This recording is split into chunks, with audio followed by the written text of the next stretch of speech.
Vamos a partir dándoles a todos nuestros estudiantes, nuestros y nuestras estudiantes, una cordial bienvenida a este curso que se llama Desafíos de Innovación para el Desarrollo Sustentable, que se desarrolla por primera vez en la Universidad de Chile y cuyo tema este año, como ya todos saben, es el agua rural. El equipo docente que los va a acompañar durante este semestre somos Cristóbal Ostornol, que se puede saludar, no sé si ahí está Cristóbal, que es ingeniero civil industrial de la universidad.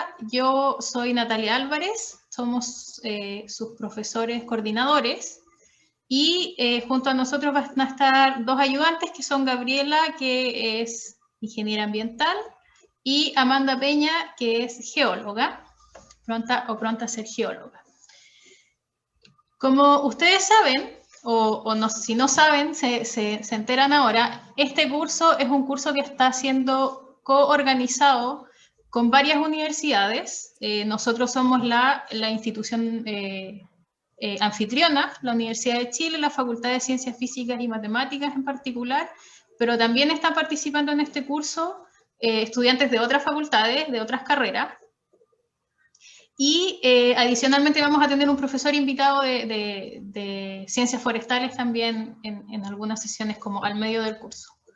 Está participando la Universidad de La Serena, la Universidad Católica de Valparaíso, la Universidad de la Frontera, y la Universidad de Concepción y la Universidad Austral. En esta sala de clases debería haber estudiantes de todas estas universidades, y adicionalmente vamos a tener profesores expertos invitados también de todas estas universidades. Así que es una sala de clases muy diversa y, como les contaba, es la primera vez que esto se hace en la Universidad de Chile. La clase de hoy y las clases en general van a tener un formato en dos partes. La primera parte va a ser una charla expositiva de los profesores expertos que tenemos invitados. Hoy día nos acompañan el profesor James McPhee, el profesor Juvenal Letelier y la profesora Ana Lucía Prieto del Departamento de Ingeniería Civil de la Facultad de Ciencias Físicas y Matemáticas / Universidad de Chile. Y ellos nos van a hablar de algunos temas relacionados obviamente con el agua. Ese es nuestro leitmotiv en este curso. Y la segunda parte del curso, donde vamos a hacer discusión en grupos pequeños de 5 personas, discusión que ustedes van a tener que documentar a través de un formulario. Después le vamos a poner el link al formulario en el chat.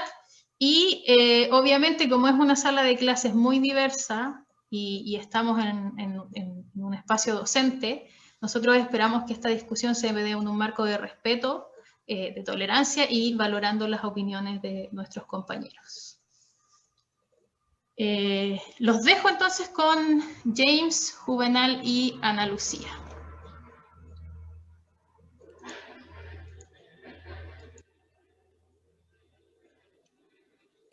Gracias, Natalia.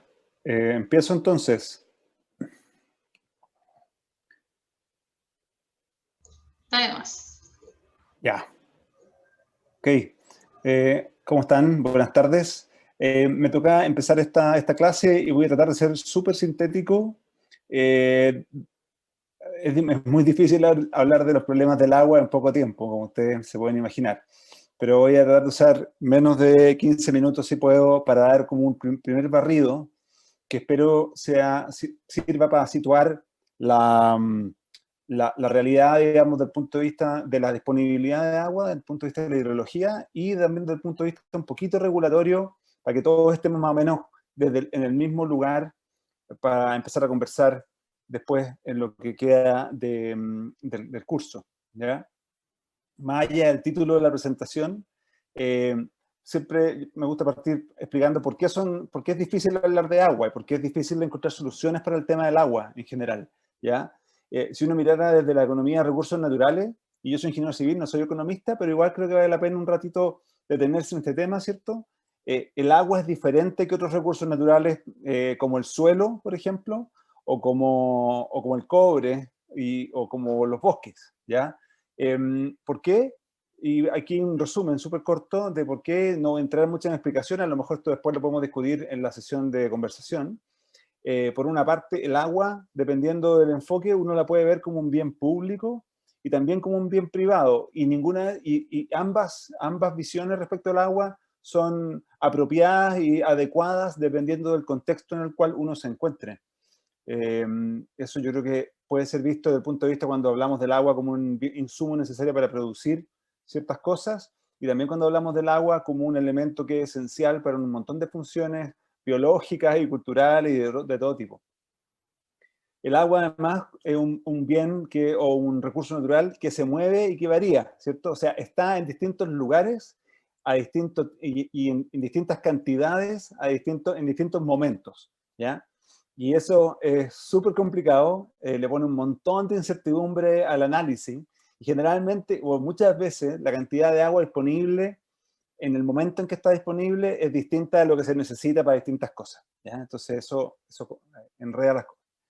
Desde el punto de vista de la ingeniería y de la infraestructura necesaria para aprovechar el agua, usualmente lo que ocurre es que los costos de inversión y los costos de operación son muy distintos. Los costos de inversión son típicamente muy altos para construir infraestructura hídrica, tradicional por lo menos, y los costos de operación son relativamente bajos, ¿ya? Pero al mismo tiempo también los beneficios, si uno desde el punto de vista económico, ¿cierto?, se demoran mucho tiempo en materializarse. Así que los análisis económicos tradicionales típicamente fracasan cuando uno evalúa proyectos asociados a los recursos hídricos, ¿ya? Evidentemente el agua también es un elemento esencial para la vida, y cuando una cosa es esencial para la vida, involucra también un nivel de emotividad, ¿cierto?, importante, y un nivel digamos, uno se siente muy poderosamente motivado y llamado y convocado a hablar de temas del agua. Y por lo tanto, cuando empezamos a hablar de costos de inversión, análisis económico y otras cosas, todo ese tipo de consideraciones empiezan a parecer secundarias ante este aspecto esencial del agua. Y finalmente, otra cosa que yo creo que es muy relevante cuando uno habla de agua, es que el agua efectivamente es percibida por muchos actores sociales como un factor determinante en el desarrollo económico. Entonces se le asigna un gran valor para mejorar el bienestar de las sociedades, ¿ya? Eso desde el punto de vista como si yo fuera economista, podría hablar de un poco de estas cosas por un buen rato, pero no lo voy a hacer porque probablemente me voy a meter en problemas si me meto en más detalle. Desde el punto de vista hidrológico, y esto también aquí no hay ninguna novedad, pero simplemente para que todos estemos tranquilos de lo que, y en concordancia de lo que estamos hablando, recordar, ¿cierto?, que Chile tiene catalogadas un total de 101 cuencas hidrográficas, ¿ya? O sea, la cuenca hidrográfica, nuestra unidad básica de análisis, es aquella área que aporta con escorrentía a un cierto punto específico en el espacio, y en Chile tenemos 101 de esas cuencas, ¿cierto? Nosotros en este momento, dependiendo de dónde esté cada uno de ustedes, si están en la región metropolitana, lo más probable es que están en la gran cuenca del río Maipo. Si están en alguna otra región, si están en la región del Maule, probablemente están dentro de la cuenca hidrográfica del río Maule, y así sucesivamente, ¿ya? Las cuencas también se pueden dividir en subcuencas y en subsubcuencas, y hay una serie de divisiones tipo administrativo, ¿eh? que probablemente no son tan interesantes en este momento, pero que vale la pena tener en consideración. La distribución del agua en Chile, hablábamos, ¿cierto?, del agua como bien variable, es altamente variable, ¿cierto? Y esto no es novedad, ¿cierto? La disponibilidad aumenta de norte a sur, o mejor dicho, la cantidad de precipitación aumenta fuertemente de norte a sur, y con ello la escorrentía, la cantidad de agua que podemos observar, ¿cierto?, que se genera en cada una de nuestras cuencas hidrográficas. Como promedio, Chile no es un país escaso en agua, ¿cierto?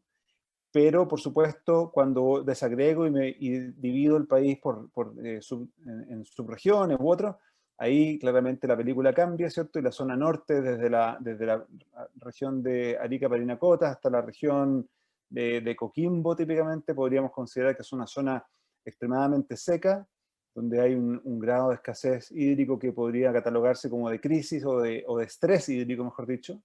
La zona central entre la región de Valparaíso y la región del Maule, con condiciones relativamente más holgadas desde el punto de vista del agua. y después la zona sur y la zona austral, donde entonces la disponibilidad crece dramáticamente, los consumos también típicamente tienden a disminuir, y por lo tanto el balance entre oferta y demanda hídrica es bastante más holgado, ¿cierto? Si uno quisiera hacer esa distinción. Además de esta distribución espacial del agua, que es muy variable, también tenemos una distribución temporal del agua que es altamente variable, ¿ya? En la zona norte, por ejemplo, hay eventos eventuales que traen humedad, traen precipitaciones y que ocurren con relativamente poca frecuencia. La zona centro de Chile está dominada, ¿cierto?, por el régimen climático del Pacífico, y como tal tiene un régimen que es un poquito más estable, pero donde se suceden típicamente años húmedos y años secos, prácticamente año por medio, ¿ah? A pesar de que, como todos saben y probablemente ya han escuchado, en los últimos 10 años hemos estado sufriendo una sequía que ha mantenido el régimen hídrico por debajo del promedio, de manera prácticamente constante, por debajo del promedio por muchos años seguidos, ¿ah? Ahora, si miramos cómo Chile ha optado por regular el agua en los últimos 40 años probablemente, sí, 40 años se cumplen hoy día desde la promulgación del Código de Aguas del año 81. En ese código y en los cuerpos legales que siguieron a ese código 81, que se modificó en el año 2005, se establecen algunas cosas. Se establece, por una parte, una declaración de que el agua es un bien nacional de uso público, pero al mismo tiempo se establece una figura administrativa que se denomina derecho de aprovechamiento de agua, que le entrega a las personas privadas, ¿cierto?, una concesión, ¿cierto?, sin caducidad, y le entrega derechos de dominio sobre las aguas, y los derechos de aprovechamiento entonces son tratados como bienes privados que pueden transarse, heredarse, arrendarse, comprarse, venderse, etcétera, etcétera. ¿De acuerdo? Entonces, tenemos por una parte el agua como bien nacional de uso público, y por otra parte los derechos de aprovechamiento como bienes privados, lo cual para muchas personas no es necesariamente súper coherente. La forma de suministrar agua potable a las ciudades está hecha a través de concesiones a empresas sanitarias que funcionan efectivamente como monopolios regulados. La infraestructura para entregar agua es muy cara, y por lo tanto tener un sistema, digamos, competitivo de entrega de agua potable en ciudades no sería práctico. Por lo tanto, lo que se hace son monopolios regulados.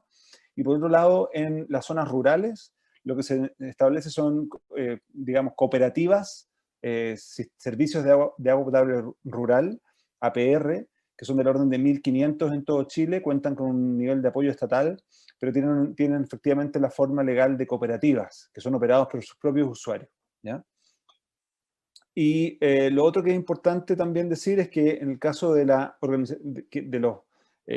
de gestionar el agua en Chile, está radicada en lo que se llaman las organizaciones de usuarios de agua, es decir, todas aquellas personas que son titulares de derechos de aprovechamiento tienen derecho a participar en estas asociaciones que se van agrupando dependiendo si es que hay un canal de riego, ¿cierto?, un acuífero o una sección de un río, se van agrupando y van estableciendo mecanismos para, de manera, digamos, relativamente autónoma, distribuir el agua entre los usuarios de acuerdo a lo que cada uno tiene derecho, ¿ya? Eso se rompe típicamente cuando hay una declaración de sequía, y ahí el Estado interviene en esa repartición y asigna algunas reglas que son de emergencia para distribuir el agua a los usos prioritarios, ¿ya? Entonces, algunos problemas que en Chile no están resueltos desde el punto de vista de la gestión del agua, ¿cierto? En primer lugar, uno es que es un recurso natural que se puede usar sucesivas veces, ¿cierto? O sea, típicamente la gente extrae agua de un río, la usa, no la usa con un 100% de eficiencia, sobra agua, y hay muchos mecanismos físicos por los cuales agua sobrante vuelve a los cauces o vuelve a los acuíferos y queda disponible para que otros usuarios la usen. El balance oferta y demanda también va cambiando. Sentimos los efectos del cambio climático, del calentamiento global, y eso ha ido cambiando la evolución, el balance entre oferta y demanda. O sea, la oferta típicamente ha ido disminuyendo de agua, y la demanda, por supuesto, ha ido aumentando, porque Chile ha impulsado una serie de políticas, por ejemplo, de incremento de las áreas de riego, que han hecho aumentar la demanda por agua. Las divisiones administrativas que se hacen para la gestión de las aguas en cuencas y en acuíferos, a veces han mostrado no ser necesariamente coherentes con la hidrología, toda vez que se ha ido adquiriendo conocimiento científico sobre cómo están conectados los ríos, los acuíferos, etc. La interacción superficial subterránea es un elemento que regulatoriamente no está bien reflejado y establece como mecanismos relativamente independientes de gestión, que son medios complejos. La función ambiental del agua, el medio ambiente, la protección de la biodiversidad, no están incluidos hoy día en la legislación como usos reconocidos del agua, y por eso también genera una serie de complicaciones cuando tú quieres promover, ¿cierto?, la sostenibilidad ambiental y los servicios ecosistémicos, las funciones ambientales del agua en cuencas y acuíferos y otros. El uso intersectorial, la gestión del territorio, ¿cierto?, cómo se planifica el territorio y el impacto que eso tiene sobre el recurso hídrico, también son temas que no están necesariamente bien abordados en nuestro sistema, y la multiplicidad de actores, ¿cierto?, que participan en la gestión del agua también es una dificultad. Para tratar de avanzar muy rápidamente, para hablar un poco de la crisis del agua y del agua rural, aquí tenemos una estadística, ya que ya tiene algunos años, pero no la he encontrado actualizada, ¿cierto?, del año 2016, de CIPER Chile, que habla que el orden de 600.000 personas en Chile se abastecían con camiones de aljibe de manera relativamente regular, ¿ya? Y aquí ustedes pueden ver el gasto total del Estado, que típicamente es a través de las municipalidades, en camiones de aljibe, ¿ya?, distribuido por distintas regiones de Chile, ¿ok? Y vemos entonces que la región con más gasto es el Biobío, seguida de la Araucanía, y en tercer lugar Coquimbo, después Valparaíso y así, ¿ya? ¿Cuál es ese gasto? 13.000 millones de pesos al año, para 600.000 personas, así que da del orden de 22.000 pesos por habitante al año, ¿ya? Si nosotros consideramos una tarifa potable de 500 pesos por metro cúbico, ese gasto nos entrega una dotación del orden de 120 litros por habitante día, lo cual es una dotación que se parece bastante al de las ciudades más secas, que las ciudades de las regiones más secas de Chile. Se me acabó el tiempo, así que solamente dejar enunciado algunas definiciones, ¿cierto? Hoy día la gente está conversando sobre seguridad hídrica como un concepto que engloba distintas dimensiones para tratar de gestionar de mejor forma el agua y que no se quede ningún elemento abajo de la conversación. Los elementos que son relevantes, creo yo, en la discusión son los de equidad social, los de la sustentabilidad, los servicios ecosistémicos, la función ambiental del agua, pero también la eficiencia económica, porque querríamos probablemente mantener, ¿cierto?, la posibilidad de que el agua siga siendo un factor relevante en otras actividades económicas. La gestión integrada de recursos hídricos promete de alguna forma de avanzar. Ha sido difícil avanzar en los países en gestión integrada de recursos hídricos por un montón de distintos factores que probablemente se pueden discutir más adelante, ¿cierto? Y desde el punto de vista de la gestión integrada de recursos hídricos y los aspectos de equidad que uno quisiera, ¿cierto?, mantener, aquí tenemos, ¿cierto?, las necesidades y derechos de las personas como usuarios de agua, analizar la totalidad de beneficios y costos, identificar las necesidades básicas y los principios éticos, ¿cierto?, que deberían guiar la gestión del agua, y la equidad en el resultado final y en los procedimientos de gestión. Finalmente, como mensaje, algo que ha estado relativamente postergado en la gestión hídrica, que es la función ambiental, se pone de manifiesto y de relevo, y creo que es un mensaje importante, es que esta función tendría que considerarse de manera explícita en los esquemas de gestión hídrica como un uso más, y no como una restricción, ¿cierto?, o como una limitación a los otros usos de agua, para poder planificar de manera adecuada el uso conjunto de las aguas en distintas actividades. Ya, eso, Natalia. Con eso concluyo yo mi parte, para darle espacio a Juvenal y a Ana Lucía, que van a hablar de otros aspectos más detallados del problema. Muchas gracias, James. Muy interesante. Juvenal, cuando quieras. Ya, voy a compartir pantalla. Dame un segundito, por favor. Ahora sí. Bueno, no sé si se puede ver esto en formato completo, pero voy a ir pasando slide por slide mejor, para hacer un poco más dinámico el tema. Bueno, primero que todo presentarme, yo soy Juvenal, profesor de Ingeniería Civil de la Facultad de Ciencias Físicas y Matemáticas, también investigador del Centro de Excelencia en Geotermia de los Andes, del Centro Avanzado de Minería y además el consorcio Corfo-Capta, del Centro de Tecnologías Avanzadas para el Agua. La verdad es que pensar todo que presentarles hoy, pero me fui hacia un contexto más ligado hacia el tema de agua-energía, ya que es básicamente el contexto que yo manejo bien y también es mi especialidad. Así que voy a hacer una presentación bien dinámica y de seguro van a aparecer cosas interesantes que puedan ustedes discutir al cabo de las presentaciones que vamos a hacer con James y con Ana Lucía. Si se me escucha un poquito mal, estoy un poquito difónico, es que ha sido un día bastante largo en realidad, ¿ya? Pero voy a partir con una cosa súper interesante que tiene que ver con el cambio climático y decirles claramente que tenemos un problema y es gravísimo, ¿ya? Acá no hay otros adjetivos.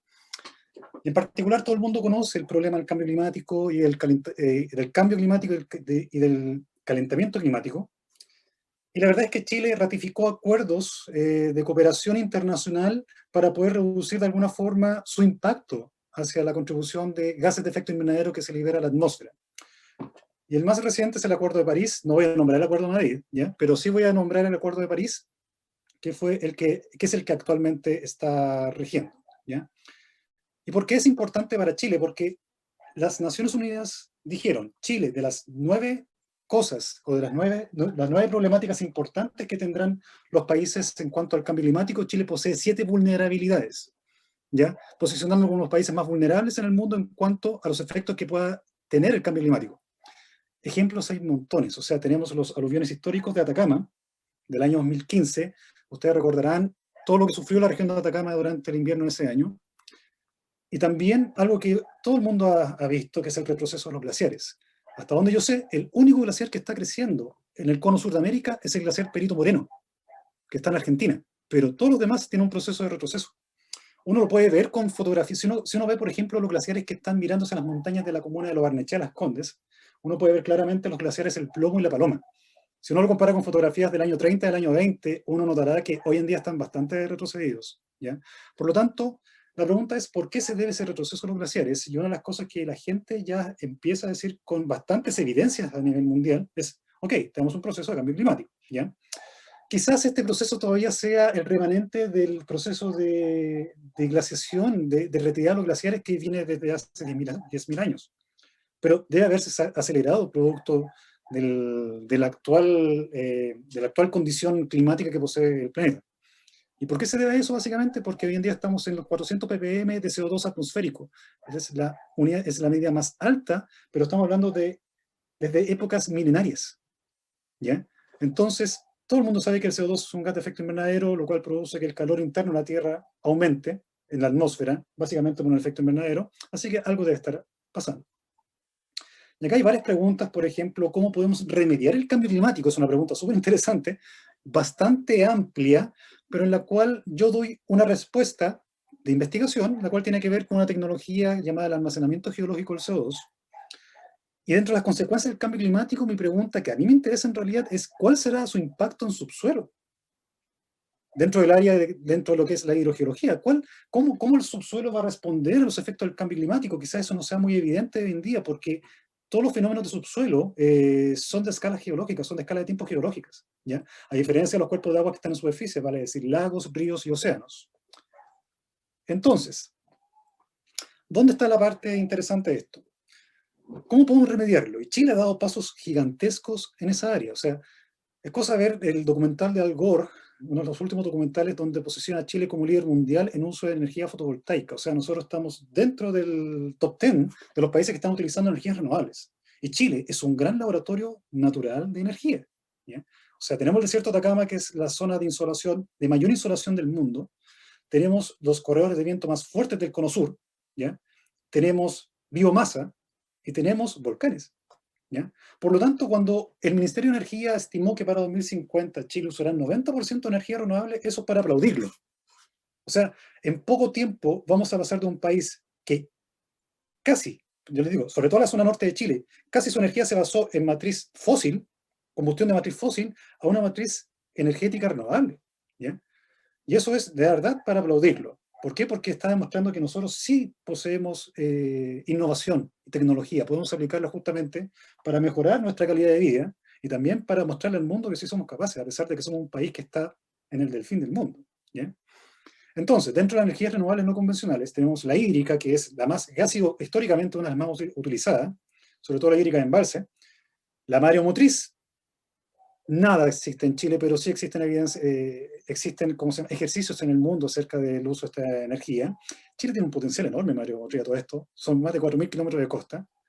Tenemos un enorme potencial fotovoltaico solar que se está utilizando, se está explotando hoy en día porque el costo de energía solar es menor que el costo de energía por combustión de carbón. Tenemos la eólica, la biomasa y la geotérmica, que es donde me quiero detener porque es un problema de aguas subterráneas. ¿Qué pasa con la geotermia? La geotermia data básicamente del año 20 en Chile,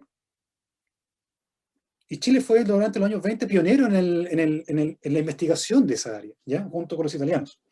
La diferencia es que en Chile nunca hubieron políticas públicas que hicieran que esta energía despegara.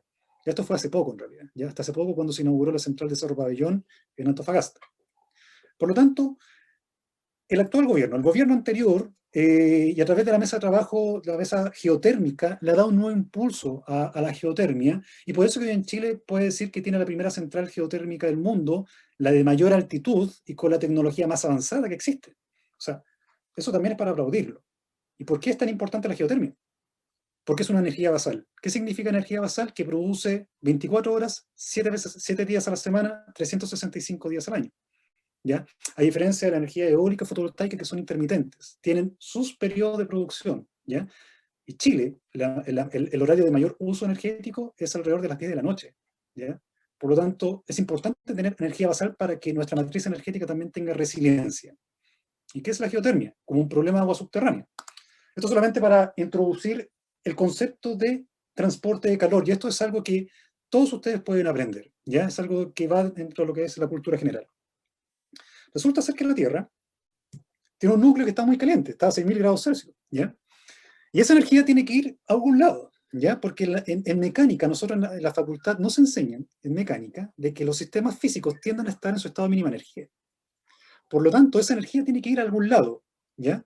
Y escapa hacia la superficie. Cuando escapa esa energía hacia la superficie, va generando una especie de plumas convectivas, es una especie de pluma térmica que se genera y va llevando ese calor del núcleo hacia la superficie de la Tierra, ¿ya?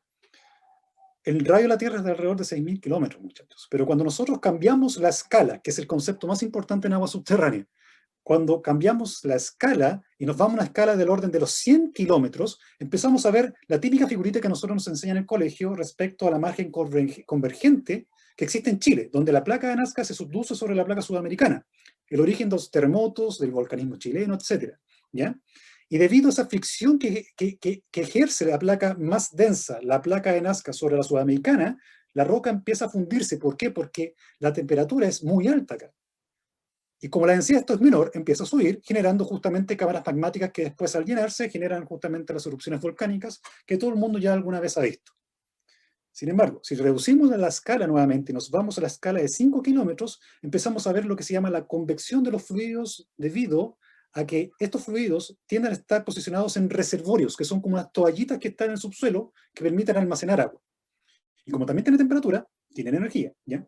Y acá la importancia de la conexión entre estos fluidos que empiezan a moverse con las fracturas que existen en la corteza, ¿ya? Que esto es un punto netamente de geología, ¿ya? Pero efectivamente las fracturas tienden a llevar el calor de forma más óptima hacia la superficie.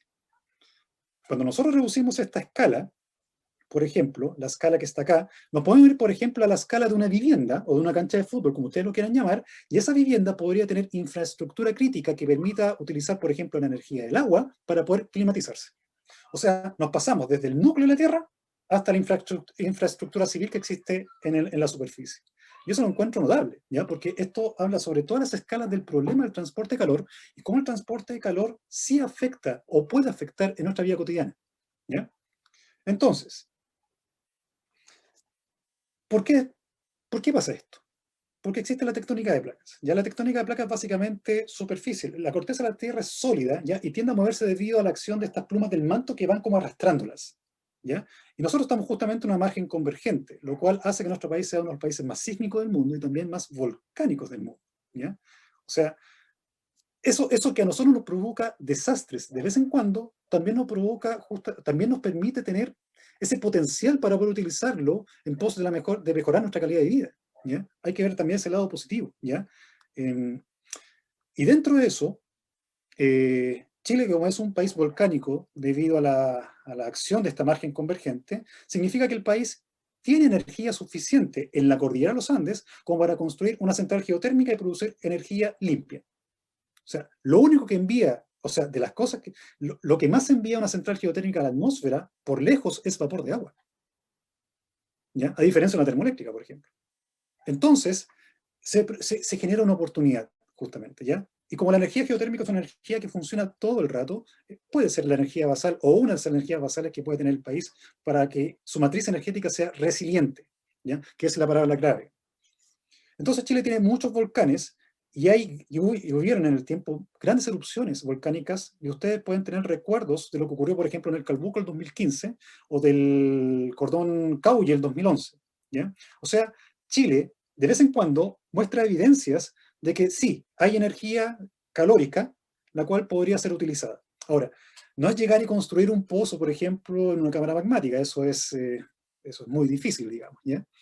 Pero podría haber agua que se comunique con la roca que está muy caliente y transmitir ese calor. Y nosotros sí podemos construir pozos que capten esa agua, llevarla a la superficie y extraer esa energía, ¿ya? Entonces, el país, como digo, de vez en cuando nos recuerda que hay mucha energía y la pregunta es, ¿cómo utilizarla? Bueno, si hay agua cerca de una fuente de calor, entonces hay energía geotérmica, ¿ya? Lo que hay que estudiar es la ocurrencia del reservorio geotérmico. Ya estamos hablando de la escala de los primeros 5 kilómetros, ¿ya? Donde puede haber fracturas de la corteza, un montón de cosas, ¿ya? El problema no es fácil resolverlo, para nada. Pero una vez que tú pillaste un reservorio geotérmico, es una mina de oro. Y esa es la palabra clave, ¿ya? Hay que pillar ese reservorio geotérmico. Y pillarlo no es fácil, ¿ya? Hay errores, pero también hay muchos aciertos.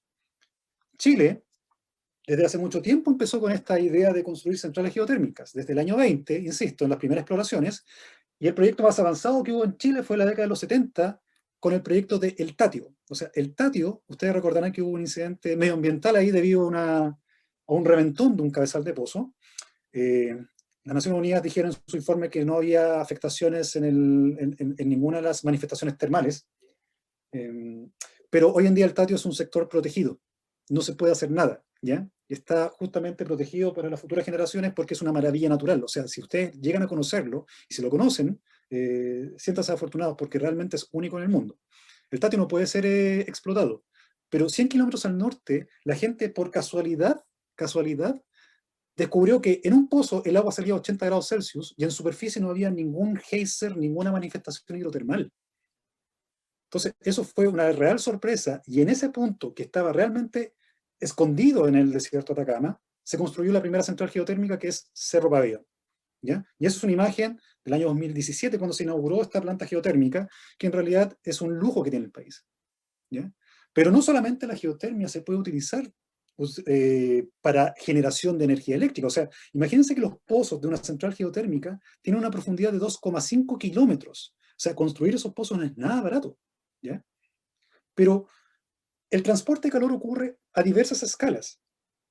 Puede ocurrir a la escala de los 5 kilómetros de profundidad, donde hay mucha energía, 250 grados Celsius de agua líquida, por ejemplo, en estado líquido, como también puede producir transporte de calor en los acuíferos más someros, acuíferos que están en el patio de sus casas, por ejemplo, donde ustedes podrían perforar un pequeño pozo, sacar esa agua y sacar la energía que tiene esa agua.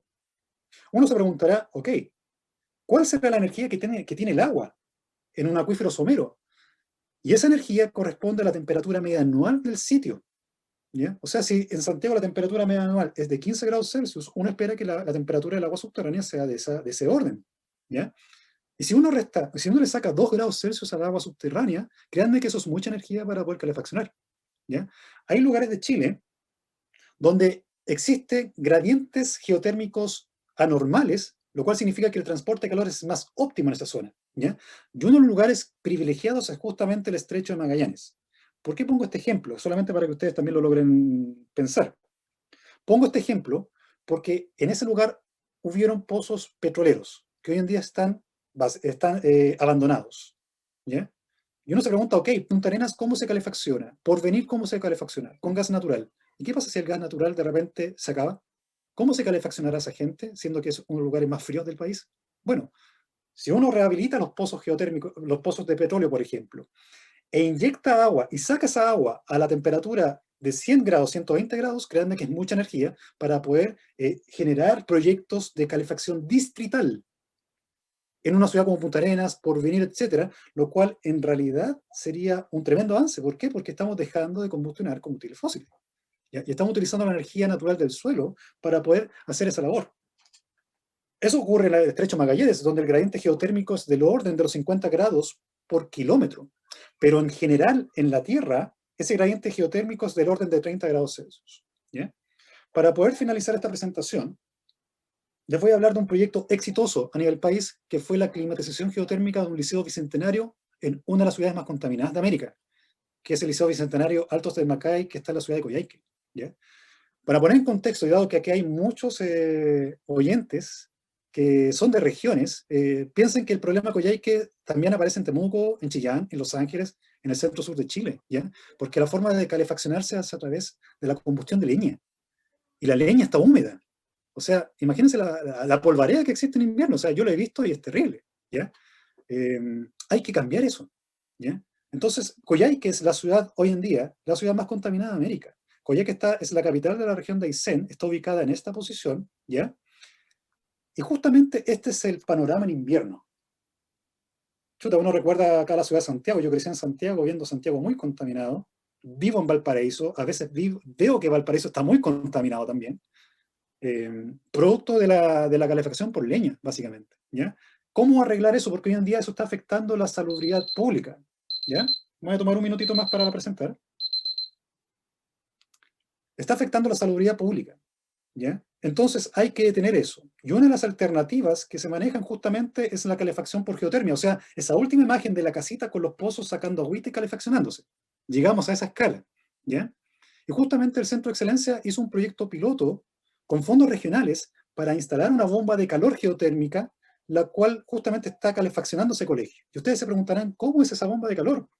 Esto no es más grande que una sala común y corriente, su pieza de la casa, etcétera, ¿ya? Ocupa un espacio muy reducido, ¿ya? Pero gracias a ese espacio reducido, uno saca el agua, pasa a través de una bomba de calor, lo cual extrae esa energía del agua y lo manda al ambiente que quiere climatizar. Y esto sirve tanto para invierno como en verano. O sea, si en verano hace calor, bajo la temperatura ambiente; si es en invierno, subo la temperatura ambiente, ¿ya? Esta tecnología no resuelve del todo el problema, pero entrega algo que es base, ¿ya? Y esa es la gracia de utilizar la geotermia. Entonces, para finalizar, ¿cómo eso también repercute en lo que nosotros hacemos en ingeniería civil, por ejemplo? Bueno, lo que hacemos nosotros es modelar lo que pasa en aguas subterráneas para poder decir dónde perforar un pozo, por ejemplo, el que tenga las mejores características de rendimiento, y con eso utilizar el agua que extrae para uso potable, por ejemplo, o bien para uso de calefacción geotérmica. La ley chilena le falta avanzar justamente en crear un marco que permita la expansión de esta tecnología a todos los hogares de Chile, ¿ya? Y creo que eso es un desafío futuro que tenemos que abordar. Eso es todo. Muchas gracias. Gracias, Juvenal. Vamos a ver, Ana Lucía, a ver si está. Ahí sí puedes presentar a Ana Lucía. Chiquillos y chiquillas, si tienen preguntas, las pueden ir dejando en el chat. Ok, muy bien. Gracias, Juve, y perdón por la confianza, pero Juvenal y James, bueno, trabajamos somos colegas del mismo departamento, de la misma universidad, claro que sí. Yo también hago parte de Ingeniería Civil, Académica de Ingeniería Civil, y del Centro para Tecnologías del Agua, CAPTA. Además, también soy investigadora de la Universidad de Maryland. Y bueno, mi background generalmente, o desde que comencé mi carrera ha sido en el reuso y revalorización del agua servidas por diferentes tecnologías.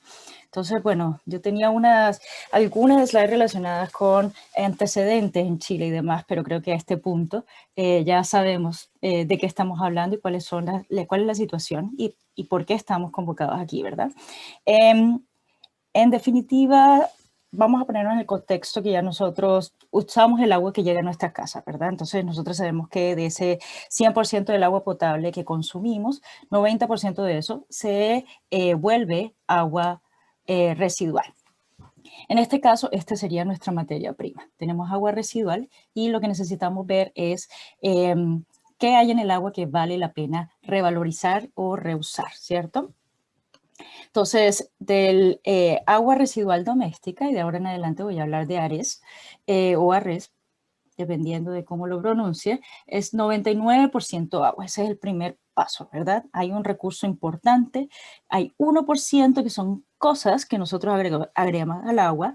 Entre ellas tenemos sólidos, disueltos, suspendidos, materia orgánica, que nosotros sabemos que esta materia orgánica se puede transformar, porque tiene embebida mucha energía química, podemos transformar en otras formas de energía.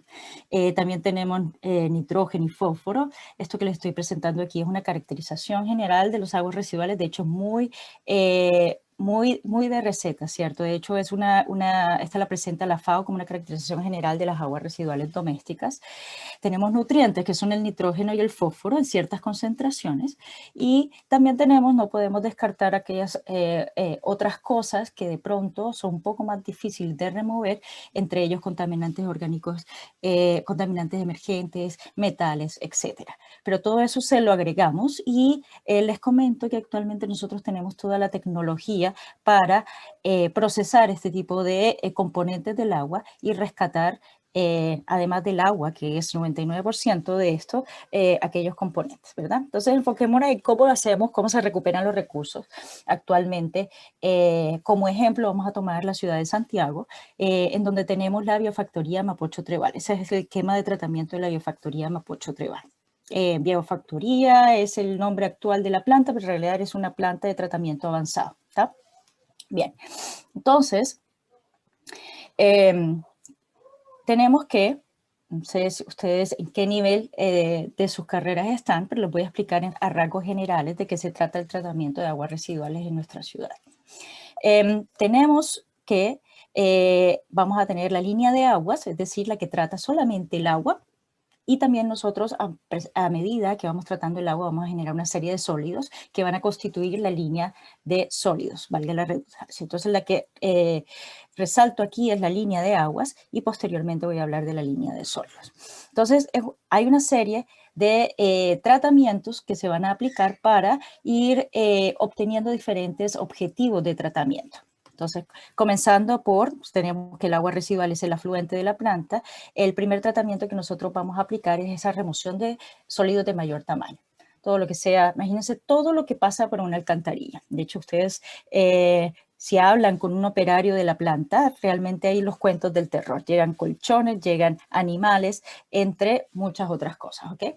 Así que hay que remover todos esos sólidos de mayor tamaño. Posteriormente, entonces nosotros vamos a tener un tratamiento primario que se encarga de remover aquellos sólidos de menor tamaño, pero que todavía no flotan, ¿verdad? Disculpen, estos son ya los sólidos que se suspenden, que tienen menor tamaño y que por su tamaño no caen en el desarenador, sino que simplemente están suspendidos, ¿verdad? Entonces, eso lo tenemos que remover en el tratamiento primario y posteriormente vamos a continuar con, una vez que sale del tratamiento primario, tenemos sólidos en su mayoría disueltos y mucha materia orgánica disuelta. Entonces aquí entra el tratamiento secundario, el tratamiento biológico, en donde nosotros vamos a enfocarnos en la remoción de la materia orgánica. Una vez que tratamos esta agua, removemos aquella materia orgánica, el agua es bastante clara. Aquí ya podríamos comenzar a usar esta agua, pero debido a la normativa y por salubridad, nosotros tenemos este otro paso adicional que es destinado para la remoción de patógenos. Y aquí en Chile se utiliza la cloración. ¿ya? Así que aquí garantizamos que nosotros cumplimos con la normativa que nos rige para la descarga de agua en cuerpos superficiales, en este caso para la Mapocho Trébal sería el río Mapocho, ¿ok? Y aguas abajo del río Mapocho se hace de por sí ya se utiliza esta agua para diferentes usos, irrigación y bueno, en Santiago está aguas arriba de muchas comunidades que antes de llegar al mar, ¿verdad? Bien. Continuando entonces con el tren de tratamiento les había dicho que también tenemos la línea de sólidos, porque a medida que nosotros vamos haciendo cada tratamiento, imagínense la primera parte nosotros tenemos sólidos que esos van a relleno sanitario, la decantación primaria me da lodos primarios, después voy a tener unos lodos secundarios, todo eso se va generando del proceso y eso también lo tengo que tratar. Y lo que hace la Mapocho Trébal, que es un poquito diferente a lo que se hacía en la otra planta, la farfana, es que tiene, además de recuperar agua, ¿verdad? Porque tenemos un efluente, que es el agua limpia, entonces también vamos a recuperar a partir de los sólidos biogás y vamos a recuperar, estabilizar esos biosólidos y estos se donan a la agricultura porque tienen alto contenido de materia orgánica y nutrientes, ¿ok? Entonces recuperamos energía y recuperamos también nutrientes. Entonces aquí voy a cambiar un poco la terminología, hablar de los recursos NEW, que como su sigla lo indica, habla de nutrientes, energía y agua por su sigla en inglés, ¿ok? Entonces, aquí me voy a enfocar en la recuperación de recursos NEW. Hay muchos nutrientes en el agua.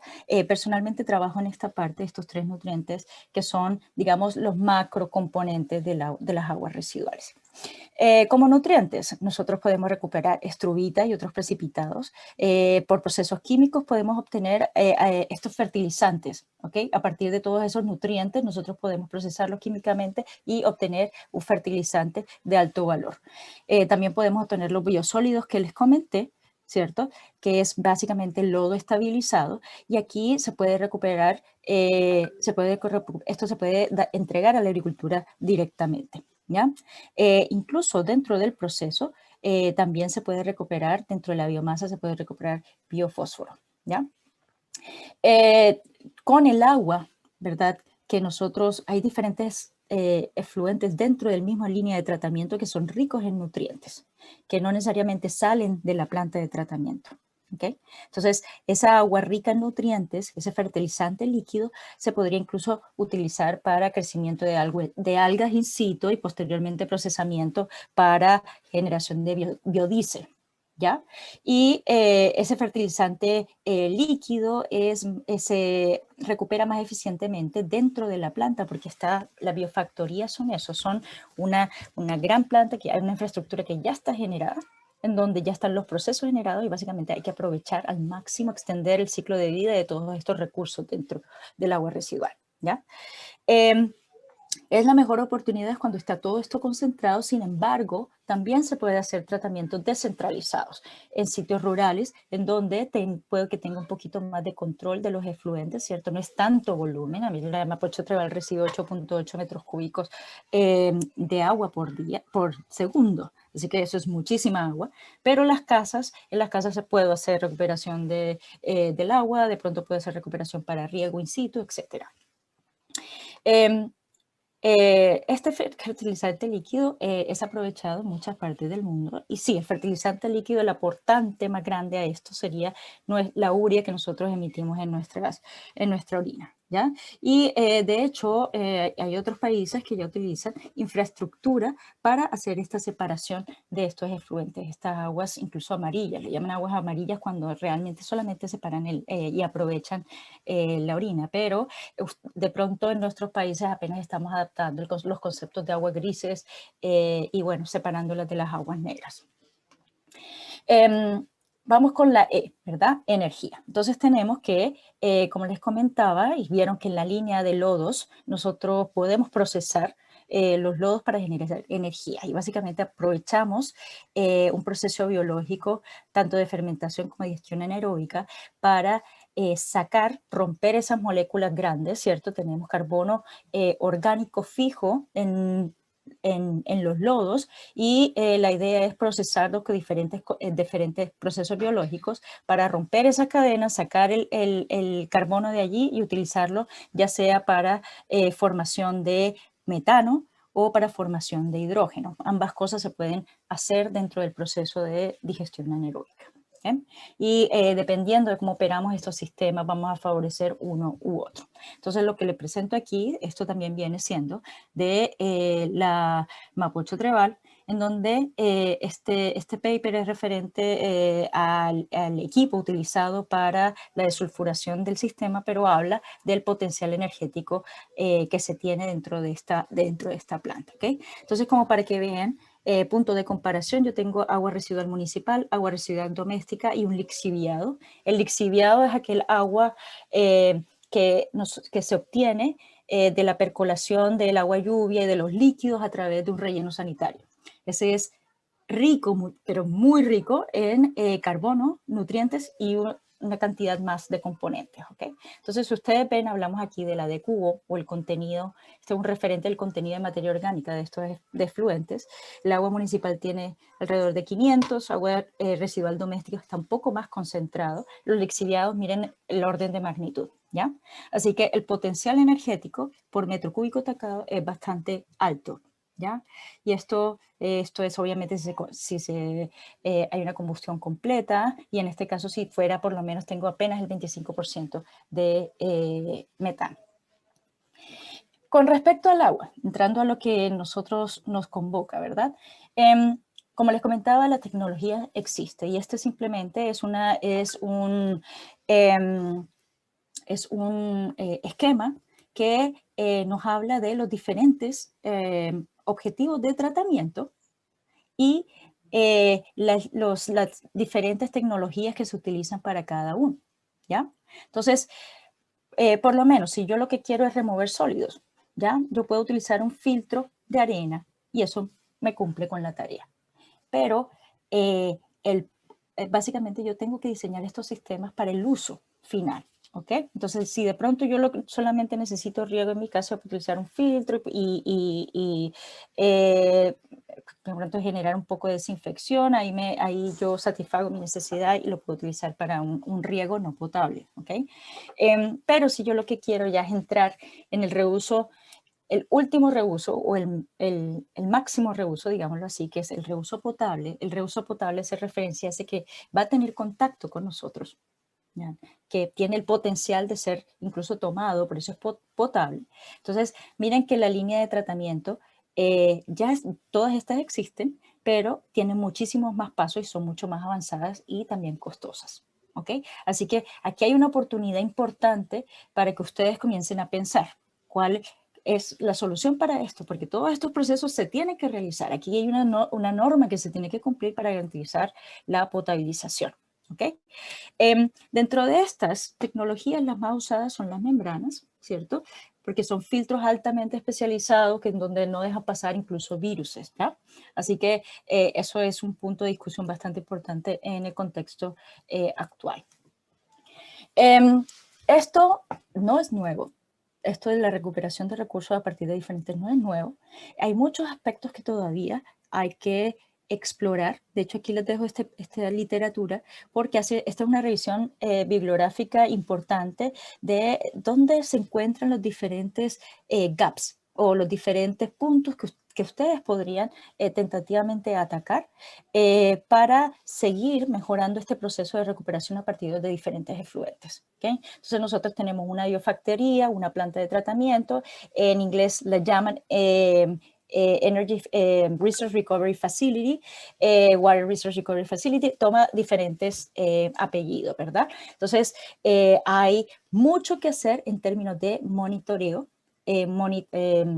automatización, mucho que hacer, porque la idea es que el proceso sea lo más sostenible posible, que esté dentro de los estándares de la economía circular, en donde cada vez se consuma menos y se genere menos residuos y se aproveche más el recurso, ¿ya? Entonces hay mucho que hacer, mucho que aprovechar, así que jóvenes, que les dejo esto para que lo tengan como referencia.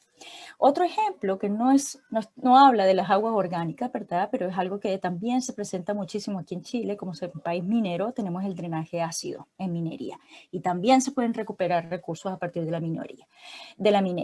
Entonces, por lo menos, dependiendo de la tecnología que se diseñe, se pueden recuperar ácidos, metales, incluso aquellos que llaman elementos raros. ¿Ya? Y como para que ustedes tengan una referencia, también les dejo un poquito de literatura y aquí en esta tabla, no me interesa que la vean en detalle, sino que vean un poquito de qué se trata. Tenemos la primera fila, hace referencia al precio por tonelada de estos diferentes elementos, ¿cierto? Esto es al 2018. De hecho, no, este está referenciado al 2017, y las diferentes efluentes que la generan. Entonces, por lo menos las placas de los computadores tienen diferentes componentes. El agua que se genera, o el agua, los efluentes generados por sus procesos tienen diferentes concentraciones de estos elementos que se pueden recuperar. ¿Ya? La producción de teléfonos móviles también tiene elementos que se pueden recuperar, televisores y diferentes efluentes relacionados con cobre y oro. ¿Ya? Así que esto para que vean, hay aguas que contienen estos elementos y dependiendo del proceso, de la tecnología que se aplique, se puede hacer algo para recuperarlos y tiene un valor muy, muy importante. ¿Ya?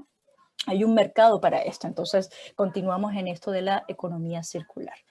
Eso es lo que hacemos en nuestra casa, ¿cierto? En la Universidad de Chile, en nuestro laboratorio diseñamos diferentes tecnologías para, utilizando, personalmente trabajo con procesos de membrana y procesos biológicos para recuperación de agua, recuperación de energía, ya sea en biodiesel, algas y también hidrógeno. Y quiero hablarles de un ejemplo que de pronto es referente para un par de ejemplos que es más cercano a ustedes. El que tenemos aquí en la izquierda, en la parte superior, es una planta de tratamiento, la que tuve la oportunidad de trabajar, que básicamente nos generaba agua.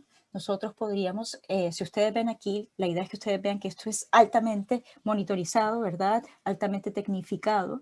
Aquí entiendo que hay estudiantes de diferentes ramas de la ingeniería, así que hay mucho para hacer en diferentes ángulos. ¿Ya? Se obtienen muchísimos datos en línea que hay que procesar y la idea es que haya un feedback, ¿verdad? Dependiendo de los sensores, yo optimizo el sistema y que él mismo se corrija. Hay mucho de machine learning, hay mucha tecnología relacionada al tratamiento de aguas y el futuro de las plantas de tratamiento para recuperación de recursos. ¿Qué nos entregaba esta planta? Dependiendo de la operación, de cómo nosotros manejábamos la operación, podíamos generar agua con muchos nutrientes en el efluente, podríamos regar los prados, generar agua para crecimiento de algas, incluso regar las fresas de un invernadero. ¿Ya? Pero también, si nosotros hacíamos un pequeño cambio en la operación, podíamos generar agua de calidad potable e incluso para infiltración. ¿Ya? Así que en nuestra casa, en el laboratorio, lo utilizamos para bajar los inodoros, ¿ya? Así que eso se puede hacer. Y bueno, otro ejemplo que tenemos es en la planta, hay una planta de tratamiento de agua que utiliza en la Universidad de Chile.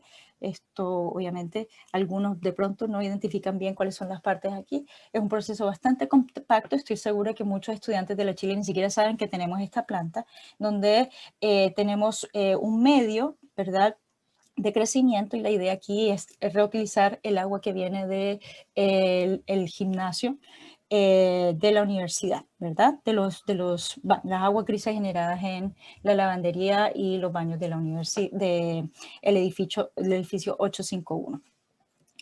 Bien, entonces con esto quiero terminar y los dejo entonces con esta nota. Hace unos años, ¿verdad? Bill Gates tiene una fundación en donde hace un tiempo él donó muchísimo dinero para reinventar el inodoro, reinventar el tratamiento. Y lo que se presenta aquí es una de las tecnologías que él financió, ¿verdad? Habla de que esta ingeniosa máquina que convierte las heces en agua potable, agua para tomar. Y en el extracto dice: Vi como una pila de heces entraron por una banda alimentadora y cayeron a un tanque. Las heces entraron a la máquina para ser hervidas y tratadas. Minutos después disfruté lentamente del resultado, un delicioso vaso de agua potable. ¿Okay? Entonces, eso se los dejo. Esto es posible, es factible, ya se hace. Ahora tenemos que empezar a pensar en nuevas formas de hacerlo para que sea más, más económico y factible en nuestro contexto. Bien.